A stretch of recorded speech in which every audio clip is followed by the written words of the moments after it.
நான் ரொம்ப ஸ்ட்ரெஸ்டாக ஃபீல் பண்ணுறேன். எல்லா விஷயத்துக்கும் ரொம்ப கோவம் வருது. ரொம்ப டிப்ரெஸ்டான மோடுக்கு அடிக்கடி போயிடுறேன். ரொம்ப அப்செட் ஆயிடுறேன். இன்னும் கேட்டால் எனக்கு நிறைய சூசைடல் தாட்ஸ் கூட நிறையா வருது. ஸோ என்ன பண்ணுறதுனே தெரியல. இப்படி நினச்சிட்டு இருக்கீங்களா? இதுக்கு எல்லாத்துக்குமே ஒரு சொல்யூஷன் இருக்குது. இது புரிஞ்சுக்கிட்டா ப்ராப்ளம்ஸ் எப்படி ஃபேஸ் பண்ணுறது நம்மளுக்கு ஒரு கிளாரிட்டி கிடைக்கும். ஊக்கமூட்டும் உளவியல். வாங்க நிகழ்ச்சிக்குள்ளே போகலாம். நிகழ்ச்சிக்குள்ளே போகிறதுக்கு முன்னாடி சேனலை சப்ஸ்கிரைப் பண்ணாதவங்க சப்ஸ்கிரைப் பண்ணிடுங்க. பெல் ஐக்கான் கிளிக் பண்ணிடுங்க.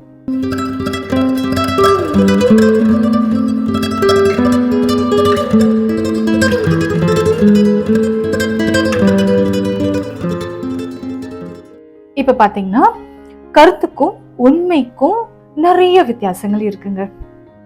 நம்ம வாழ்க்கையில பெரும்பாலான பிரச்சனைகள் வரதுக்கு காரணமே நம்மளால கருத்துக்கும் உண்மைக்கும் வித்தியாசப்படுத்த தெரியாத ஒரே காரணம் தான். இப்போ நீங்க வேலை பார்க்குற இடத்துல உங்களுக்கு எதிராக நிறைய பேர் பிரச்சனை பண்றாங்கன்னு வச்சுப்போம். சில பாலிடிக்ஸ்னால நீங்க மாட்டிக்கிட்டு தவிக்கிறீங்க. உங்களால உங்க பெஸ்ட்டை கொடுக்க முடியல. என்னதான் நீங்க பிரெயின் ஸ்ட்ராங் பண்ணி ஒர்க் பண்ணாலும் சரி, என்னதான் ஹார்ட் ஒர்க் பண்ணாலும் சரி, உங்ககிட்ட இருக்க உழைப்பை மட்டும் அவங்க வாங்கிக்கிட்டு சக ஊழியர்கள் அவங்க பெர்ஃபார்ம் பண்ண மாதிரி ப்ரொஜெக்ட் பண்றது நடக்கும். இது சகஜம்தான். இதுதான் ஃபேக்ட் இல்லையா? உளவியல் ரீதியா ஆப்ஜெக்டிவ்லி வெரிஃபியபிள் அப்படின்னு சொல்வோம். ஆனா இதை பத்தின ஒப்பீனியன் நீங்க என்ன டிரைவ் பண்ணி வச்சிருக்கீங்க அப்படின்றது தான் இங்க முக்கியம். இது ரெண்டு வகையா பார்க்கலாங்க நம்ம. அதாவது ஒண்ணு நேர்மையான அபிப்பிராயம், இன்னொன்னு மாறுபட்ட கருத்து. இப்போ உங்களால நிச்சயமா ஃபேக்ட் என்னவோ அதை ஆல்டர் பண்ண முடியாது, கரெக்டா? ஆனா உங்க ஒப்பீனியனை மாத்திக்க முடியும். இப்போ இன்னொரு உதாரணம் பார்க்கலாம். ஒரு பிசினஸ் மேன் இருக்கான்னு வச்சுப்போம். அவரு எனக்கு 10 லட்சம் ரூபாய் நஷ்டம் ஆயிடுச்சு இந்த பிசினஸ்ல அப்படின்னு சொன்னா அது ஃபேக்ட், கரெக்டா? இதே அந்த 10 லட்சம் ரூபாய் லாஸ்னால என் லைஃபே முடிஞ்சு போச்சு அப்படின்னு சொல்றது தான் அவரோட ஒப்பீனியன். தியான பயிற்சி, நரம்பியல் மொழியியல் நிரலாக்கம், அதாவது NLPன்னு சொல்லுவோம். ஸோ இந்த மாதிரி தெரப்பிஸ் எல்லாம் நம்ம பண்றோம். பாதிக்கப்பட்ட மனசை ஒட்ட வைக்க பல முயற்சிகள் நம்ம எடுத்துட்டு வரோம். ஆனா இந்த மாதிரி சிந்தனையால சின்ன சின்ன வித்தியாசங்கள் கொண்டு வர்றது மூலியமா இன்னுமே நம்ம மனதளவுல உறுதியா இருக்க முடியும். இப்போ உங்க வாழ்க்கை எடுத்துக்கோங்க. உங்களுக்கு நடந்திருக்க பிரச்சனைகள்ல எத்தனை பிரச்சனைகளை உங்களை ஒப்பீனியன்ஸை தப்பா டிரைவ் பண்ணியிருக்கீங்க அப்படின்னு யோசிச்சு பாருங்க. இப்போ உதாரணத்துக்கு சொல்லணும்னா, இப்போ உங்களுக்கு உடம்பு சரியில்லைன்னு வச்சுக்கோங்க. அதுதான் உங்க கையில இல்லை, அதுதான் ஃபேக்ட். ஆனா அதை பத்தின ஒப்பீனியன் நீங்க என்னவா டிரைவ் பண்ணி வச்சிருக்கீங்க அப்படின்னு யோசிச்சு பாருங்க.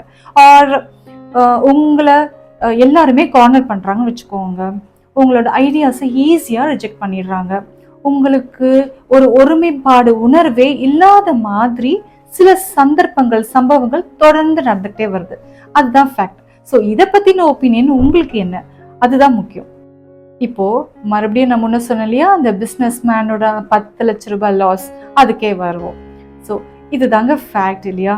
இது ரொம்ப பெயின்ஃபுல்லான ஒரு விஷயம் தான், இல்லைன்னு சொல்லலை. ஸோ 10 லட்சம் ரூபான்றது சாதாரண விஷயம் கிடையாது. But it's okay. இவ்வளோ பணம் லாஸ் ஆயிருக்கு, ஆனா நம்மளால திரும்ப அதை எடுக்க முடியும். வேற விதமான ஸ்ட்ராட்டஜிஸ் நான் யூஸ் பண்ணி இந்த ஸ்மார்ட்டா ஒர்க் பண்ணி அந்த ப்ராஜெக்ட்ல இருக்க சில நுணுக்கங்களை இன்னும் நல்லா கத்துக்கலாம். இப்படி பண்றதுனால இனிமே இந்த மாதிரி லாஸ் வராம நிச்சயமா தடுக்க முடியும். அடுத்த ஃபினான்ஷியல் இயர்க்குள்ள நான் முடிஞ்ச அளவுக்கு நான் அதை பணத்தை மீட்டெடுப்பேன். இழந்த பணத்தை எல்லாத்தையும் என்னால திரும்பி ரீகெயின் பண்ண முடியும். இப்படி யோசிச்சு அதுபடி நடந்தா அதோட ஒரு வழியே ரியலி ரொம்ப தனிங்க. ஸோ நாம தான் டிஃப்ரென்ஷியேட் பண்ண கத்துக்கணும், ஃபேக்ட் எது, ஒப்பீனியன் எது அப்படின்னு. இப்போ உதாரணத்துக்கு சொல்லணும்னா, உங்கள் ஃப்ரெண்ட்ஸ் மத்தியிலையோ சண்டை நடக்குதுன்னு வச்சுக்கோங்க. இல்லை உங்கள் வீட்லேயோ, இல்லை நீங்கள் வேலை பார்க்குற இடத்துலையோ யாராச்சும் உங்களை அவமானப்படுத்துகிற மாதிரி உங்களை பேசிட்டாங்கன்னு வச்சுப்போம். அதுதான் ஃபேக்ட். அது யாராலையும் மாற்ற முடியாது. ஆனால் அதை பற்றின ஒப்பீனியன் உங்களுக்கு எப்படி இருக்குன்னு செக் பண்ணி பாருங்க.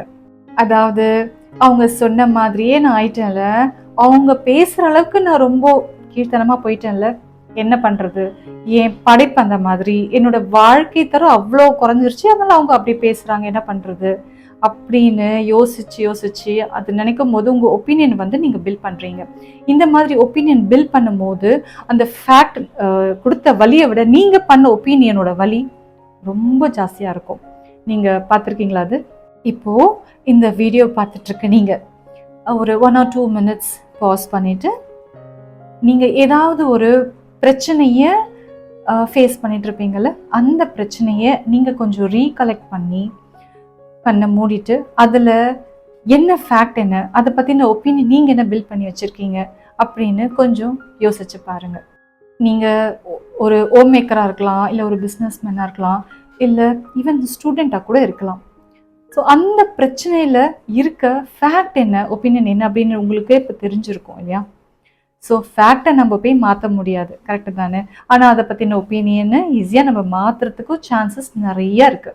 ஸோ அதுதான் நம்மளுக்கு இருக்க ஒரு பெரிய அட்வான்டேஜ்.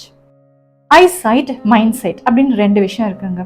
இப்போ மைண்ட் சைட்ல பார்க்குறவங்க ஒரு விஷயத்த பார்க்க முடியும், ஐசைட்ல பார்க்குறவங்க ஒரு விஷயத்த பார்க்க முடியும். இதுல குறிப்பா சொல்லணும்னா இந்த மைண்ட் சைட்ல பார்க்குறாங்க இல்லையா, அவங்க வந்து ஒப்பீனியன் ஜென்ரேஷன்லயும் சரி, பாசிட்டிவா ஒரு விஷயத்த அப்ரோச் பண்றதுலயும் சரி, அவங்க வந்து ரொம்ப பர்டிகுலரா இருப்பாங்க.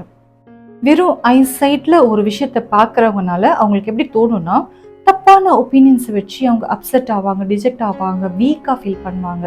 ஏன்னா அவங்க ஒரு விஷயத்த ரொம்ப மேலோட்டமாக பார்க்கறதுக்கு நிறைய வாய்ப்புகள் இருக்கு. ஸோ முதல் விஷயம், ஒரு பிரச்சனையை நம்ம ஃபேஸ் பண்ணும் போதும் அதை பார்க்கும் போதும் இது எது ஃபேக்ட், இது எது என்னுடைய ஒப்பீனியன் அப்படின்னு பார்க்கணும். நம்பர் 2, அது என்னன்னா, இதுதான் ஒரு purest form of psychological mind set அப்படின்னு சொல்லலாம். அதாவது நீங்கள் எடுக்க போகிற அந்த ஒப்பீனியனை வந்து ரொம்ப உங்களுக்கு எனர்ஜி கொடுக்கக்கூடிய ஒரு சொல்யூஷன் மேக்கராக நீங்கள் பாருங்கள். கண்டிப்பாக அதுக்கு சான்சஸ் நிறையாவே இருக்குது. எப்படின்னா, இப்போ நீங்கள் ஒரு காம் மைண்ட் ஸ்டேட்டில் கொஞ்ச நேரம் உட்கார்ந்து யோசித்து பார்த்தோம்னா நிச்சயமாக அதுக்கு அந்த ஒப்பீனியனை வந்து உங்களோட வழிக்கு ஈஸியாக கொண்டு வர முடியும்.